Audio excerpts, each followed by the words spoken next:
All right. Good morning, Amy. Welcome, Good welcome, welcome morning. to you. How are you? I'm very well, thank you. Just Yeah. getting over a cold like everyone is, but other than that, very, very good. Oh, that's fantastic. I'm really glad that you're in a state for us to have this because I know this is not our first attempt, but Lurgy, dreaded Lurgy, had other plans for our It did. conversation. I think being in hospital almost dying is definitely a good excuse to get out of a meeting, right? Not that I wanted to get out of it. 100%. But you know what? I always believe to be delayed is not to be denied, as long as you live to tell the story. So you have, and we're here. So thank you so much. And for today's conversation, there's so much to cover and so little time to do it. But I would love to start with a bit of an introduction so you can fact check me to see if my Ah, sources. okay. Are you ready? Yeah. All right. So I'd like to first of all welcome everyone to Coffee with Kofi, the podcast where we explore the journeys of inspiring leaders and change makers and troublemakers and uncover lessons that help us all find greater fulfillment in our work and lives. Today, I'm thrilled to be joined by Aime Ayreheart, HR leader, author, and founder of the HR and Workers Trade Union, the UK's only pay-as-you-go union. Amy will tell us more, but has spent her career standing up to workplace injustice, building compassionate solutions, and reimagining how HR can truly serve people. So, in this conversation, we'll dive into a bit of a personal story, the bold steps she's taken to transform, get my words out, adversity into purpose, and the practical wisdom Amy shares for anyone looking to follow their passions and create workplaces where people can thrive. So, grab a coffee, or in my case, a tea. It's not on brand. Bits of water. Settle in and let's get started. So thank you and a warm, warm welcome on this cold day to you, Amy. Hello, and thank you for having me. A great opportunity. Brilliant. And the intro, was that on point or were there any things that you'd like to No, amend? I'll take that. I mean, who can complain with an intro like that? Thank you very much. Amazing. Well, you deserve it. And so first of all, let me start with where are you in the world and where are you based? Because I know I saw you in Bristol last week, but that's not Yeah. where you live. So where are No, you? well, I live in Leek in Staffordshire, which is 600 feet above the sea level. My family have lived here for more than 300 years, and the last person to be hanged for murder was one of my he killed his boss.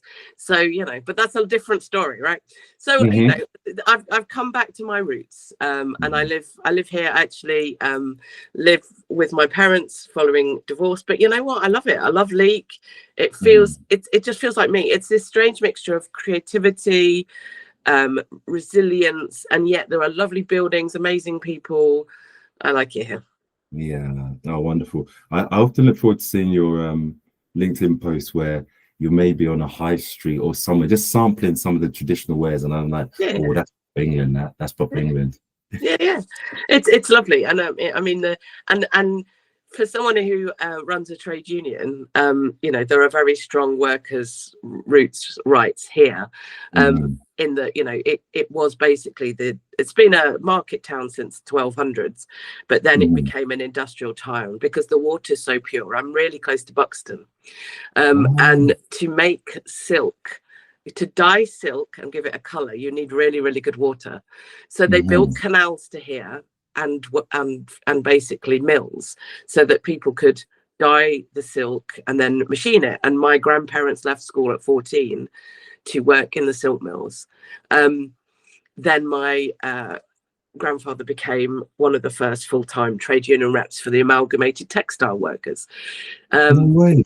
and my dad's godfather became Baron of Leek because he helped the prime minister at the time with some international stuff. So there's deep roots in trade union, but as what it also I kind of explains. And I know we haven't got long, so I've got to be a little bit careful. Is That's if okay. That's okay. if you cut me through, what somebody once said, if we cut you in half, Amy, you appear like you're very middle class, like, and we're not allowed to talk about class, but I'll talk about anything that we're not allowed to. I won't talk about rude things Mhm. today because that's probably not your audience, but like, I mean, it is, but like not for this. But like, if you cut me down the middle, I appear very middle class, and this voice is, middle class. But I'm working class underneath. And what amuses me is occasionally, I'll you know, I get dressed up and go to a ball with royalty from time to time, because I like the adventure in my life. That means I can move in different circles. But I think so Leek feels, and I'm in different places because I'm at a stage in my life where my kids are grown up. I work for myself. I have different businesses. I can be in different places. So, you know, I'm a freeman of the City of London. I go and stay in Devon. I can travel and I just enjoy life. And I hate being stuck at a desk. So I often work for all sorts of strange places. I am actually in my new office at the moment. But anyway, so that's why I'm all over the place, because I like it. Life is fun, right? Life is too short to just exactly. And who said that we need to fit one particular socially constructed box for us? And I think you demonstrate, and that's why when I did the introduction I said troublemaker as well, because I think that for sure in the short time I've got to know you, you're not here to abide by the status quo, but to disrupt the status quo where there is need, not unnecessarily need. And I think that context that you gave is really powerful in setting the scene for the second question that I've got. Are you ready? Yeah. So you've described your mission as making workplaces work for everyone. I love that. What sparked that passion? And I suppose, how did your own experiences shape it? Okay, so I think, like, my dad's is a retired professor of psychology, so I have to be careful we don't go down a really deep existential drive here. He was also a scientist, so like he taught science at secondary level. So, but it's, you know, we are nature and nurture, right? So and remind me what the question was. I've lost track. I know why the justice and all the rest of it, because I think I was born to feel, and also, you know, that's the education and the family and the parenting I've got. You know, my parents were in the public sector. My brother's a fireman. My sister's a police officer. You know, it's just inherent. Does that make sense? I can't, like, it's hard to explain. But also, I'm very neuro-spicy. So it's like it just needs to be fair, right? It just needs to be fair, and I can't abide it if it isn't. However, it isn't. My dad, when I was a kid, said, like, here's the person and here's the behavior, and the two aren't the same, right? So you deal with the behavior, you don't other or criticize the person, right? Because we're all complicated.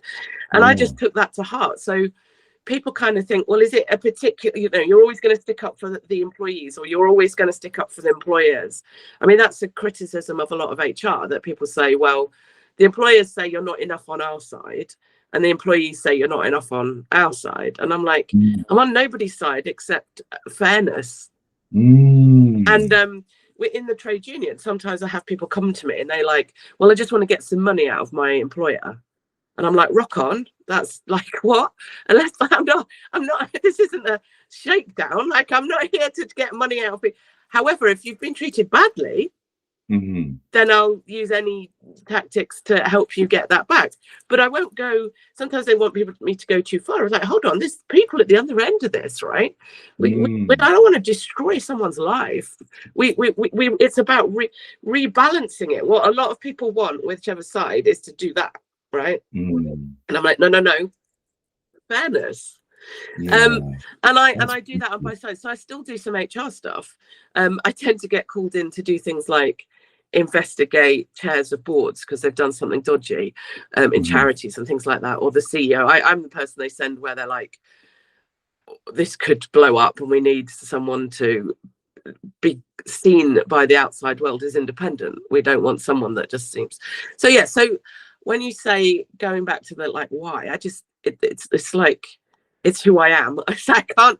And of course, if you look at my family and my background, then, you know, that's part. But on the other side, on my mum's side, there's lots of affluence and money. You know, they were like, the money never, unfortunately, filtered down to us.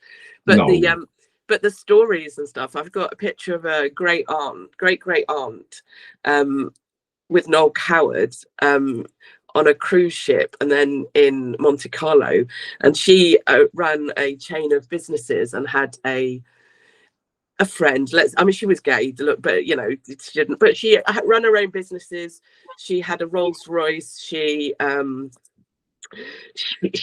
played golf and tennis and had a, you know, it's like there's a strange mixture in my family. Does that make sense? Of kind of these different influences. I love that. And Amy, I would say, you know, for me, there's a couple of things you said, and I'm hanging on to your coattails, because what I've realized is that your brain goes faster than mine, especially this early in the morning, and it's fantastic. And this is why I know fast, so sorry.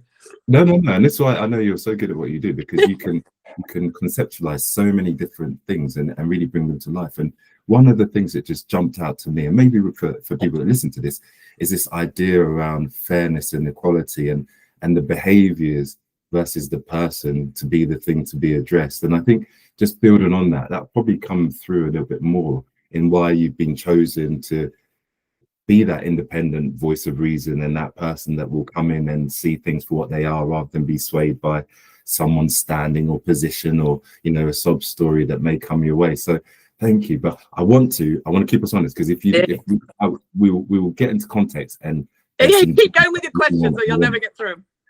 I want some gems. They've already been, but I want some more. And one of the things that had come to my mind was just writing a book and about your journey. I'm contemplating doing something similar, and I thought about it, that it must have been quite a deeply, potentially personal experience. And in writing, what did you learn about yourself in the process of, you know, telling your story and sharing your truths or your observations? You know, I think I learned that I am braver than I ever imagined. You know, because I think when you sit down and write a book about your own personal experience, I mean, I love Brené Brown, and you know, the shame and emotions, and I've got all her books, but it's being authentic, being prepared to show your messy side, to show your vulnerability, right? Show the truth of the mess, you know, because what we tend to do in society is we're taught to, you know, I mean, the word professional is often a euphemism for hide your emotions, right? It's like just pretend everything else, you know, dress 100%. In a conforming way so nobody can see your individuality. Don't get upset, don't go, you know, but that denies our humanity. And I guess I am, like, I was really sensible at school. I was school captain. Because if you give me a rule that I actually agree with, I'll follow it. But I don't follow it because you told me to do it. I follow it because I don't speed in the car, because I can do the maths and the physics. And I know that if I go too fast, the stopping distances, you know, I might hurt someone, right?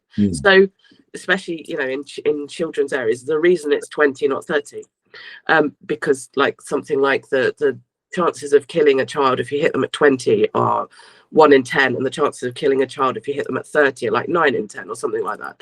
I'm like, okay, so there's a reason for that. I'm not doing it because someone told me to. I'm doing it because there's a reason. But when people then get confused is when someone tells me to do something I don't agree with. I'll argue with anybody. Like, it's like, you know, if you put and then people are like, what? So I can't remember the question. What was the question? About writing the book and what you learned about it. So what you're also seeing is, yes, my brain does go off, and you know, there's that neuro-spicy, but then I can sometimes forget where I went from. But realizing that I was stronger and bolder than I imagined, because I could have written a book, but it could have been very boring, because it was about my battle with my employer and the unfairness of it, but a lot of it was quite technical and could have been quite technical, and you know, I'm not sure everybody wants to read in detail about, you know, the technicalities of how you employ in a local authority. But then I thought, look, my family's always told stories, you know, we're like, and we've always gone on adventures, and someone said, I don't think you could ever run out of stories. And I'm like, well, of course, because you keep going on adventures, right? I've got all the stories in my life, but like, it doesn't stop. Like, I mean, you and I, like, the stories I could just tell from last week, right? Alone. Exactly. So it's like, and I say that to the audience because we were both at an event, and you know, there were lots of stories there. But yeah, so it's realizing that I had a boulder, but also I think realizing that almost the biggest thing was that I thought I was on my own. I thought nobody would ever, because what power can do is isolate you and tell you you're wrong. You're the you're the outlier. Nobody agrees with you. Nobody likes you, Amy. Nobody. And that's what my employers did. They told me that they messed with my head. There was gaslighting. Nobody likes you. Nobody, And actually, writing the book is daring to say, this is who I am, and if you don't like me, so be it, right? But what was fabulous, and I never realized would happen, is people have gone, we like that Amy. We prefer that Amy to the sensible academic professional one. We like the messy, complicated human Amy. And I'm like, I was about to swear, I won't swear because I don't quite know what the rules are. But I'm like, I swear a lot in my book, and I swear a lot in life. It's like, actually, I'm happier, more connected now that I've realized that by being myself, I can connect authentically with people who are like me, and I don't mean exactly like me. I just mean people that care about people that are interesting, people that are, and everybody else, well, that's okay. I haven't got time to be friends with 7 billion people. I really haven't. No. It's and like, so it's honestly, you've touched on so many things, and I'm like, oh my god, like literally, I just need to press record and just leave it, because you're getting into so many things and nuggets, as I thought you would anyway. And this, again, something that's jumped out for me is that two things. One is the courage to be disliked, because I love how you put it, you haven't got time to be friends with 7 billion people. And the second thing is the authenticity that liberates you and allows, someone said it to me not so long ago, that being authentic allows you to find your tribe and your tribe to find you. And you could swap tribe for another word, but I like the word tribe.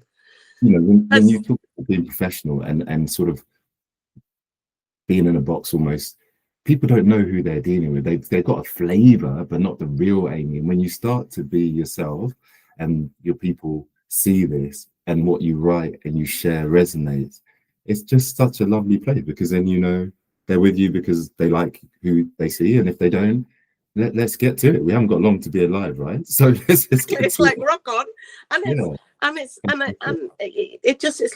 like a really good filter, and I think so yeah, I mean, but writing a book is just a very unusual thing to do, but trying to write a book from the heart. And most people have said when they've read it that, like, it literally sounds like you just talking to us, as if like this. And but that's, I think, where the neuro-spicy thing is really helpful. It's like, I have got no filters anyway. It's just that I had to mask that. Like, people are like, well, why are you telling people personal stuff? It's like, I'm not doing something that I'm uncomfortable with because I feel I have to. What was uncomfortable for me was trying to hide it all out. Someone, again, it's, appropriateness of context and all the rest of it. But, I'm polyamory and pansexual, and quite happy to talk about anything, all the things you're not supposed to talk about, like politics, money, race, religion, age, gender, that's interesting. Art, music, philosophy. They're the interesting conversations. Why would I not want to talk about those, right? Well, I think it gives you the opportunity to explore and understand different perspectives, and it is a concern for me. And I know we go off topic a little bit, that you have a sort of fearfulness of being cancelled if you say the wrong thing. And I think that my views, and my views alone, is that the moment we stop having inquisitive conversations about what makes us who we are, the moment we start to slide down a slippery slope, because then you fill in the gaps based on whatever, call it fear, misunderstanding, versus actually communicating and saying, oh my god, I never saw the world like that. Well, why would you? Because that's not my lived experience. But now I get it, I understand. We may not need to agree on this, but I get it. So thank you, Amy. Let me move us forward on another question. Moving on the book, and I think there's more to come. And when working across local authority, councils, the NHS, and as well as private organizations, before founding your own initiatives, what lessons from those varied environments most influence your approach to working life today? Okay, I actually think, and I might get the reference wrong, so but there's something called the Dunning-Kruger effect, which is a psychology effect. Okay. Dunning-Kruger, right? And it's this bit that if you don't know much about something, Yeah. then statistically almost everybody is overconfident about how easy it is. And then the more you know, the more you realize how complex whatever you do is, and therefore you're much more cautious. And what that leads you to is driving is a good example, right? So if you ask the general population how good are they a driver, almost everybody says they're in the top 10%. Right? There is a gender split here, and I'll let you guess which way it is. I'm not going to say it, but right, there's a right. So, but the problem is that maths is wrong. What basically you're saying is that most people's perception of how good a driver they are is wrong. So when you work in the public sector, most people externally, not all, because is that, oh, it'd be dead easy, like just get in there and fix it all. It's like, but when you work in the public sector, you realize how complex and complicated people's jobs are, people's expertise is, how difficult it is just keep things running.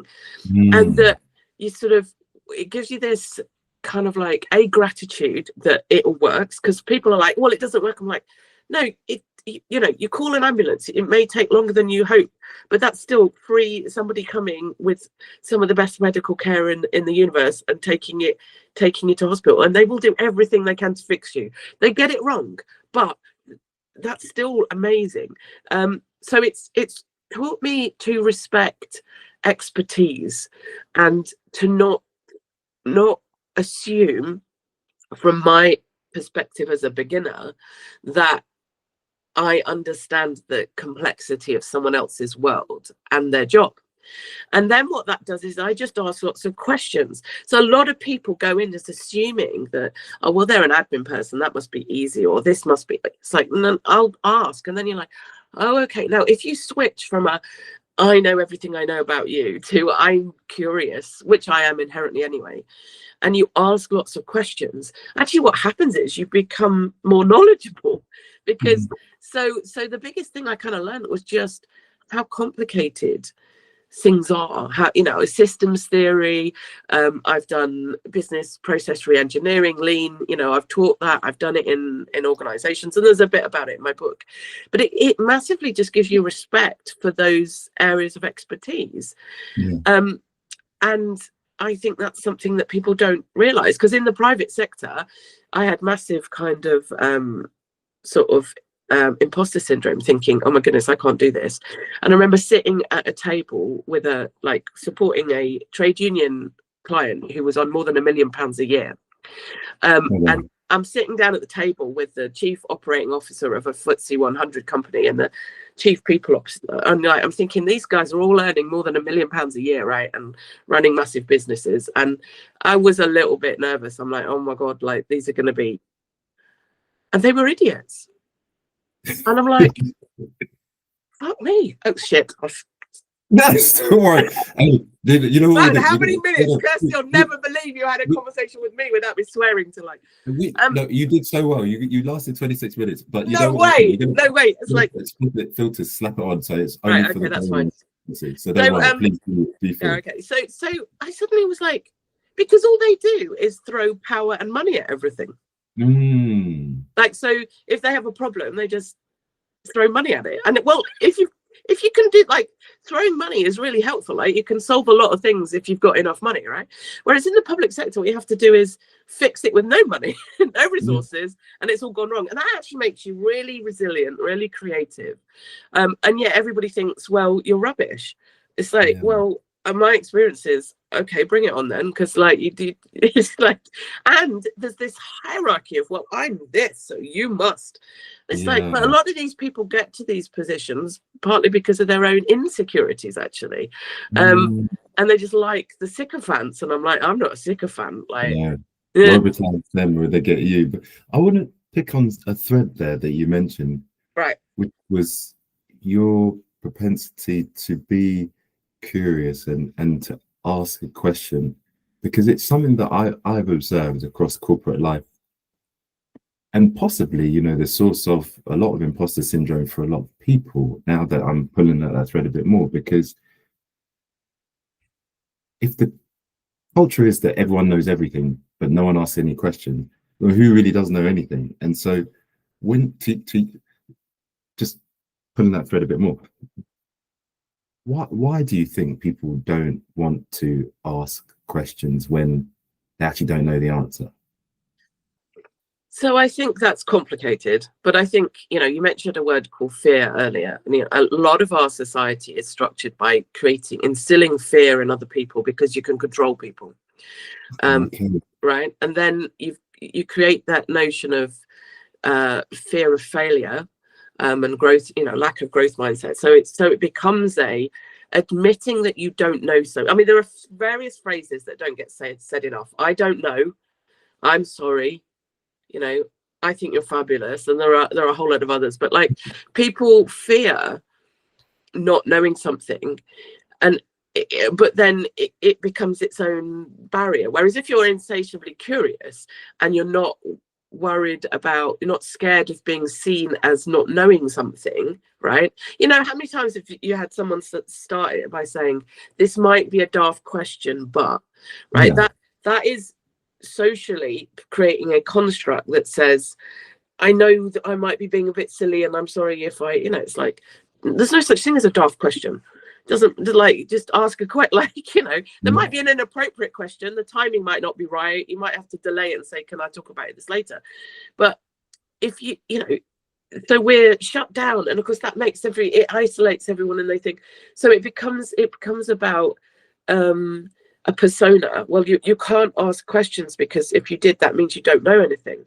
But again, the Dunning-Kruger effect is, if you go to the edges of knowledge in any subject, you find the best people. They're like, yeah, well, there's so many things we don't know, because they know what the edges of knowledge are. If you do that across, like, I think there's a bit in my book where I kind of go, someone says, well, you're a know-it-all, and it's like, that's mathematically impossible. Like, I mean, I have got this kind of, like, this, you know, there's a lot of neuro-spicy going on here, so my brain's kind of going, like, I literally probably only know 0.00001% of knowable knowledge, right? Right. But then you've got all the knowledge we don't know, right? Mm-hmm. Like, what is dark matter? Like quantum, how does all of that work? You know, quantum entanglement, how does that, like, there's so many questions we don't know the answers to, right? Even our bodies, we don't really understand most of the science. So it's like, so basically, it's easier to say I know nothing than I know everything, right? But actually, what that question is meant to say, Aime, you're suggesting you know more than me, and you're suggesting that you therefore have some sort of status over me, and therefore, and I don't like that, so you can't say that. And it's like, well, that's your issue, right? That's like, yeah, that's like not being, and obviously, depending on the circumstance, if it's a 5-year-old or someone who's crying their heart out, I'm not going to go too hard on them, right? Because people, you know, when you've, I mean, I was stupidly over promoted in my 20s, which means I've been advising boards and CEOs for 25 years. But what you realize is, it's, you know, take away that cover of like, oh my goodness, I've got the PhD, and they're crying in my office because they don't know how to deal with X, Y, and Z. Yeah. And it's like, actually, you take it away and everybody is a mess, and everybody is scared, and everybody is, so that, you know, so the curiosity thing, I'm just insatiably curious. I mean, there's like, I was that kid who at school would ask 1,000 questions, and, you know, and some teachers hated it, but a lot of teachers loved it because I was genuinely interested. And engaged, isn't it? Yeah, and then of course they want someone who's going, oh, how does that work, and how does this work, and I would challenge them. I remember they had a fabulous head of history who at the school I went to, which and then people were quite scared of him. He was very bright, and he did this game in year 8 where you set up a barter system in like a medieval, and I was given the baker, and there were rules, like everybody had a role and rules, and the idea was to try and make us most money. But mine said that it cost me so much energy to heat my oven up to make the bread. And then I needed to buy the ingredients, heat it up, energy, and then sell it. And I said to him, this is wrong. I went up to him and went, no, the game's wrong, because I said, I know what they did was they would operate these ovens 24/7 because the physics of keeping them running and the heat, the amount of energy you have to keep to sort of start it. You need a starter. So I said, if I run this 24/7, will you let me use less energy to keep my in the game? And he just laughed and said, yeah, because he was the kind of guy that would be like, no, because you're engaging with this. And then, of course, I massively won because I had messed with the dynamics of it all and made most money. But there's the entrepreneurial spirit, right? But in year 8, but what was lovely about that story is that teacher didn't go, no, you're messing with the game, or no, you're yeah, all right then. Yeah. And I love that, Aime, but because I think it talks to environment and having the right support around you to allow you to be you and to flourish. Because I had this conversation with my partner the other day. We were laughing about our past partnerships and stuff, and that everyone that we've ever been with prior to meeting each other thus far must have been like, oh my God, they're crazy because we're too much. You're too much of this. With the right person, it kind of flows. And I think I bring this back to what you were saying. In the right environment with the right teachers, you're encouraged to grow and shine and be more. So let me take us on to a bit more about your trade union, because I knew this was going to happen. I think we're going to do like a Christmas omnibus, like EastEnders. We'll have to do one of those as well. But let me ask you about the trade union, because as far as I'm aware, and please correct me if I'm wrong, what you found is the UK's only pay-as-you-go trade union. Is that fair to say? I think so. I think someone might have tried to copy me, but I don't think it worked. Okay. So let me ask the question around that, because what gap did you see in, I guess, the traditional trade unions? They've been around for years and years and years.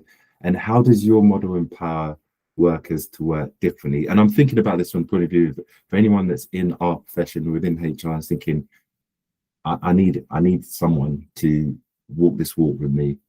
How does Aime's union work, and why is it modeled that way, Well, because basically, I think, the way our employment law is set up is if you need help at a really, if you're suspended and you're going to a disciplinary hearing, or you want to go to a grievance, the only people you can take in are a trade union rep or a colleague. But if you take in a colleague, especially if you're at a senior level, they can't really act for you because there's too much of a conflict, right? So, but an awful lot of people aren't members of trade unions. Mm-hmm. Now, that's because the model for the traditional trade unions is you pay a monthly fee, and it varies according to your salary, but it works on the basis that maybe only 1 in 100 members will ever need help, right? But the problem then is they won't let you join when there's an emergency, because otherwise everybody that joins wants help. And actually the fine, let's say it might cost £1,000 or £2,000 in time to support someone. If someone's paying 30 quid a month, you can't give everybody £1,000 worth of work. So I just went, well, hold on a second. Then, what you're really looking at is a model. And a High Court judge actually said this. She's like, it's like the AA. It's like, you can, if you're a member of the AA, like the Automobile Association, you can be a member and call them out, but it's a presumption then that you don't call them out all the time. However, if you ring up the AA at the side of the road, they will come, but they'll just charge you like 800 quid or whatever. That's all. So at the point of using it, yeah. So I just thought, well, why don't I just set one up like that? And I had I tried to join a trade union. They wouldn't let me because they said I didn't have the experience, which was I wasn't allowed to. HR people aren't apparently allowed to do this on their own, because, and I was like, what? So you're quite happy with me to advise like anybody, but if I advise like any corporation, but I'm not allowed to chat to someone? And so I just went, well, what's stopping me actually setting up a trade union and just making up my own rules, right? And I rang around. It was like, okay, well, it's fundamentally a anti-establishment existence. So nothing. So I'll just do it. And I rang the certification officer in the government, and she got really annoyed with me. And so I said, well, can you stop me? And she slammed the phone down. And I thought, right, well, Oh, I'll take that as a no then. Because wow. you switch from, and again, it's a societal power struggle of, we are tuned to ask permission. And but Mm. what that does is give power to whoever you're asking permission from. Pause. If you're a completely sovereign individual, then you don't ask permission. It's like, can you stop me? Oh, Like, this I love this. I love this rebel energy. And Amy, let me take us forward, because I think you're giving a flavor, and hopefully, the shameless promotion of yourself. If anyone is in the situation, thinking about being in a situation where they want to benefit from what works for them at the point they need it, please consider Amy and the trade union she has. And I'll put links in for this and also your book. Is it the Let's Face the Music book? yeah, let's face the music and dance, because Yeah. it's a song. A, it was out of copyright. The law Mm, degree helps. B, I like it. Someone on Bumble asked me what song represented you as a person, like, mhm. and I couldn't think of anything, but I went and this song does, because it's, some people say, well, are you naive? And you think, because I'm a really positive, hopeful person, Yeah. and people are like, well, you don't know how bad the world is. And it's like, no, actually. And then I tell them, and usually, and there's the tism gets in, and it's like, I tell them stuff, I'm like, oh no, you didn't know how bad the world is. This isn't, this isn't the but it's, the world is terrible at times, but it's also fabulous. And the Mm, Let's Face the Music and Dance is a song about saying, because it was written for, in for the depression, it's saying, even when it's terrible, in fact, when it's terrible, that's the night we want to dance and sing and fall in love and have fun, because actually that's how gets us through the tough times. yeah, So Amy, Let's Face the Music and Dance is yeah. and And this why I knew from, I don't know when our first get together was, I knew we had a lot in common from that moment, even before we got into the title of the book and what you were doing, because it is so important, like our perspective is based on so many factors, but if we can choose optimism versus pessimism, I'll go optimism all day long, because with that, at least there is hope, at least there is some empowerment of yourself to sort of take a step forward. And so let me not go back into it, I want to go forward with you, yeah, because I think with the union, one of the things I love, and please again correct me if I've got this wrong, is that it's got this honey, sting, and hive metaphor. And I love language, and I love how powerful a metaphor that is. How do you help people identify which kind of support you need most at any given moment, between that balmy honey, that sting, and that hive, which I take to be a community that wraps yeah. around people? Yeah, well, I mean, that was like 2 weeks ago. I decided to rebrand. I love it. And I went down a whole, because it was for Kirsty's thing, and I'm like, I'm hosting a table. I don't know what I'm doing. I've got no branding. What on earth am I going to do? And then I'm like, okay, I need to find something. Like, and I need to find something that, because people either see me as really friendly and supportive, or really strong and scary and aggressive, and it's like, or I'm really independent, but I'm very, social and it's like, how on earth do I? Because I don't want. And then I'm like, well, bees are I don't know why, but bees just suddenly came to me. And I'm like, the whole way, and the fact it's nature, it's not a system, and it's people working together. But it is that notion of, we need all of those things. So we need the warmth. A lot of what I do with people when they come and talk to me is just listen to them and reassure them that they're not going mad, and that it is the Mm, world that is treating them badly, especially in HR, because I think there's the level of gaslighting and blaming HR is massive, and people are like, well, what do you mean you didn't fix it? And I mean, I just tell loads of stories and stories, but I listen, and I mean, one of the ones is like, when I was, in full-time HR, people would expect me to fix every relationship breakdown, every piece of conflict. And I would say, look, if I was a marriage guidance counselor, right, what kind of KPI would you give me for ensuring me being responsible for fixing everybody's marriage? Because everyone laughs, and it's like, because they know that you can't be responsible for fixing other people's no. marriages, right? You can help people find the way, but fundamentally some of those relationships will have well, maybe they shouldn't be together, maybe they've run their course, maybe, you know, they don't have the skills to, but you can facilitate those that want to help, you know.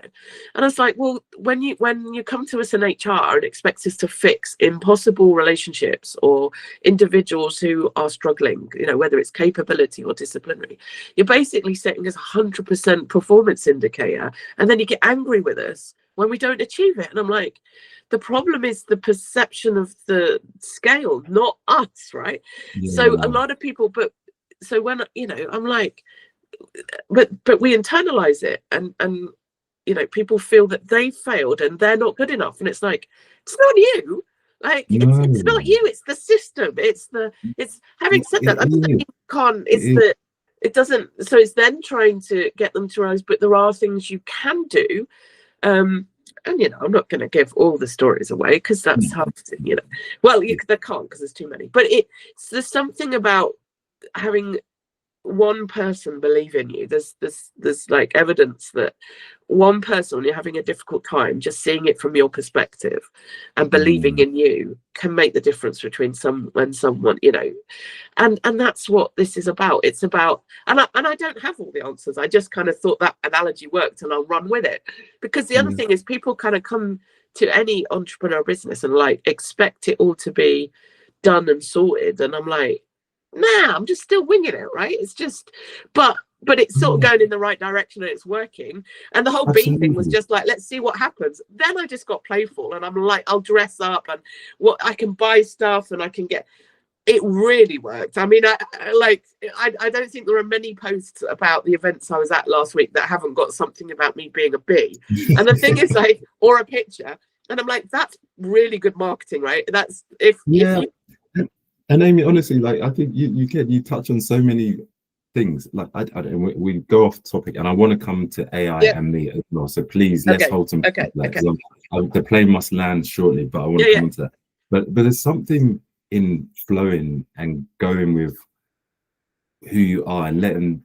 I watched it on Eddie Murphy, being Eddie Murphy, and he said he'd learned in life not to always be forcing something and rowing a boat, but sometimes it's about sitting in the boat and throwing up the sail and letting the wind direct where you went, because you have an easier journey, but actually it's where you're meant to end up. Do you see what I mean? And I think when you allow yourself to do that, what I'm hearing and feeling and really loving is that just inspiration from the world, the universe, what's around you comes to you, and it works. And how many businesses actually start off having it all figured out? Like Amazon, whatever one we choose, they don't. But there's this expectation, much like with the role of a HR advisor, that everything has to be set, and people don't want to start until it's absolutely cast iron. And that never is the case, because even as you know, what we start often takes a different direction as we go along. We're always learning and growing, right? Nobody always learning and growing. So let me come back to you, because